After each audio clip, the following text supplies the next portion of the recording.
Hey guys, Steven here, Fanatic Perspective. I want to recap the UT game real quick. Their 28-21 victory over Tulsa. I will have another recap video, not a recap video, but another post game and USC preview with John. He was able to go to the game today and check out a relatively mediocre performance by the Texas Longhorns.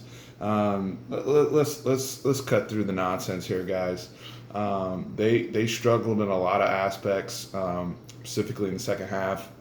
For them to get outscored by a low level D1 team, 21-7 in the second half is inexcusable, quite frankly. I am happy they got the win, and there were a lot of good things, especially early. The class of 2018 flashed all over this game, and I'm very, very proud of those brothers and their development. They, to me, seem to have more of the juice and the energy on this team than any of the upperclassmen. There's a referendum out right now on these upperclassmen. Our leadership, our captains, guys aren't playing well. I was able to sit and chart the game, and all of my standout players, Caden Stearns opening the game with a pick, Brendan Eagles, the few snaps he's in there, he caught a 35-yard ball. BJ Foster got a pick. Keontae Ingram ran hard, had a explosive touchdown, explosive plays. All of them are freshmen. Where the hell are the upperclassmen? I mean, across the board, man, just mistakes, gambling on plays, not executing, not blocking,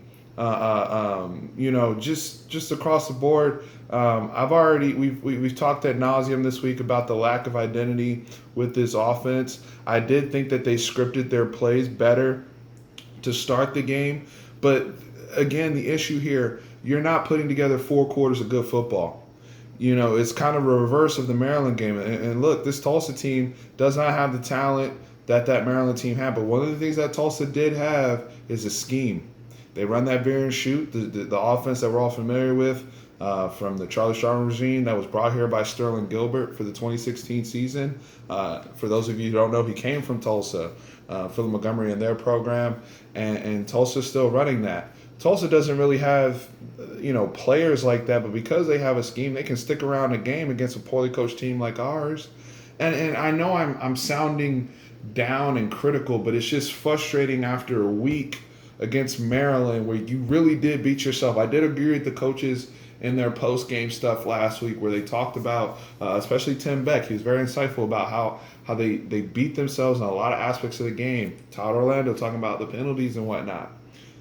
I was listening to Jim Moore on the pregame for Alabama, and one of the things he noted was Alabama was playing Arkansas State, and they said, what do you work on when your team facing a lower level school like that? And he said, you got to work on execution, keeping the penalties down, and making sure things look clean. You're working on you. When you face teams like that, you're working on you. So when you face the big dogs, like in our case, we're facing USC next week, and we start our 4-week gauntlet that we've all been talking about. You want to have these things buttoned up. And today, they came out looking like they were. They came out with some explosive plays. They came out with a turnover. But then throughout the game, you just see just sloppy. As I'm charting here, we have a punt block. We still cannot execute bubble screen. We don't execute tunnel screen. We don't execute halfback screen. We don't execute any type of screens. I don't know if it's the curse of bubble screen king Greg Davis from back in the day, because he used to do so many to James Kirkendall, for those of you who remember.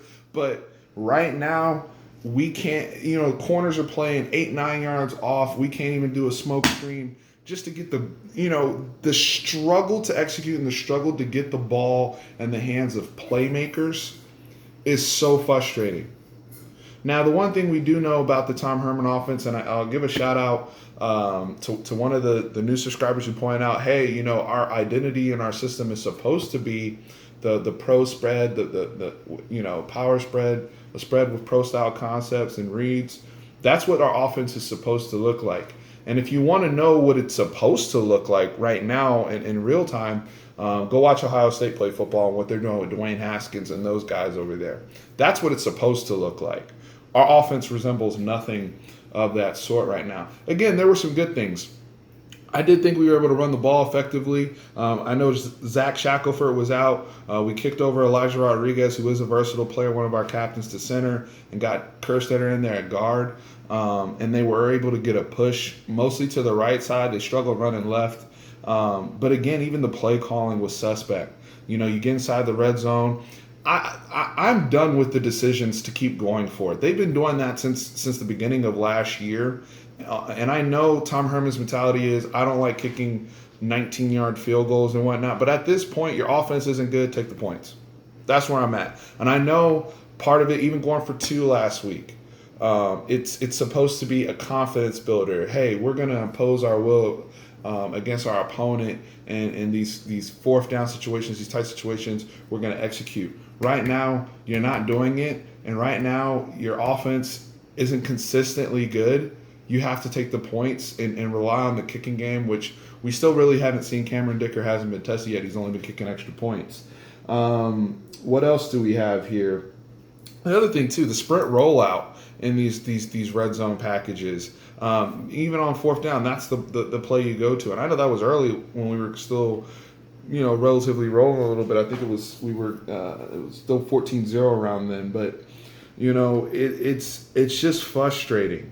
28-21 for Tulsa to rally like that they did. You have to give them credit for staying in the game and continuing to fight on the road against what's supposed to be a superior opponent. But there's times where Tulsa running that bear and shoot, they're going to keep doing what they're doing. They're going to keep running that inside zone. They're going to keep pounding ball, and they're going to take their shots. They're going to run their screens. And even though Luke Skipper's not a great quarterback, you saw that the ball sailing on him a bunch of times, but guys are still running wide open. Kobe Boyce and Josh Thompson both had terrible games. There's no other way to look at it. We really missed Devontae Davis today. I don't know where Anthony Cook is. I would have loved to see him get a look today, especially with the new freshman redshirt rules. I don't know why he doesn't get an opportunity to play. They must be seeing something in practice that I'm not. I'm also disappointed. Where's Gary Johnson? Where are some of these linebackers, Jeffrey McCulloch, all these guys? And I know we're thin at linebacker, but I don't see that presence there. John did text me while he was at the game, and y'all saw him complain about this on the previous post game. No push from the defensive line, no real pass rush, unless Todd Orlando has to really go into his bag and dig out some heaters for us to get a pass rush, because we don't get a pass rush with our front four. We don't. Brecken Hager. And this leads me to another thing. Defensively, because you saw later in the game, Tulsa actually installed jet sweep. And I told y'all, people are going to install jet sweep every single week until we stop it. And one of the things I'm starting to notice is we don't shed blocks well. We don't. Even guys on the perimeter, the only person I saw consistently disengaging their block and going down to make a tackle was Caden Stearns. He did a very good job of that. The rest of the defense is struggling with that. And as Texas fans, we all know that was one of our frustrations, even going back to the Malik Jefferson era. Being able to shed blocks, get off a guy, and make a tackle. That's been consistently an issue defensively. But I'm not going to bag on them too hard, because offensively we scored 7 points in the second half. And just wasn't consistent. What else we got? Our playmakers, when we try to get them the football, they're getting hit behind the line of scrimmage too much. Again, that goes to an execution thing, not blocking the screens well. Where do we go from here? We'll do a longer breakdown just of our thoughts of the USC game. This is, again, I like to give fresh emotions, from my fandom after the game. Here's what I think. But as we have time to break down the tape, I want to let the Monday press conference go by, as well as today's press conference with Tom Herman, so I can hear what they have to say, and then I'll regroup with John to debrief, and we'll get out our USC stuff. But I wanted this video, I'm thinking, we're up 14-0, we go up 21-0. I'm thinking, hey, this video is going to be a Revolution 18, the thing that Brian Carrington's been pushing on social media, and how all these guys have emerged. And now here we are after a 28-21 victory. And, I know we're not good enough to style point wins, and that to some degree that contradicts everything I've just said. But it's like, damn, we supposed to be Texas. We supposed to be Texas football, and the Texas football I grew up with, you put teams like Tulsa in the dirt, and I'm not seeing it with this staff.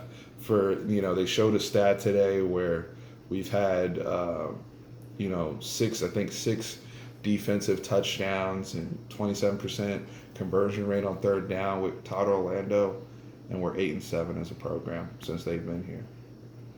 And that's an indictment on Tom Herman. That's an indictment on Tim Beck. That's an indictment on this program, because all the other schools on that list aren't just winning conferences; they're competing for the playoffs. But we have a lot of things to work on going to USC. I do expect them to be, they seem to get hyped for big opponents like that. I'm talking about the coaches, that is. So I do expect them to have a relatively better game plan, but the week-to-week consistency is not there right now. And, honestly, we've put together 2 weeks of really, really inconsistent football. Really inconsistent football. So we'll see. Also want to give my well wishes to Patrick Hudson, who's still in the hospital right now. Get well soon, man, and hopefully he can return to class and eventually the field. As we saw with the Maryland situation and Jordan McNair, there's, player safety is nothing to sneeze at, and it's something to be taken very seriously. So my heart goes out to him and his family and his well wishes. I'm glad. Sounds like he's going to be okay.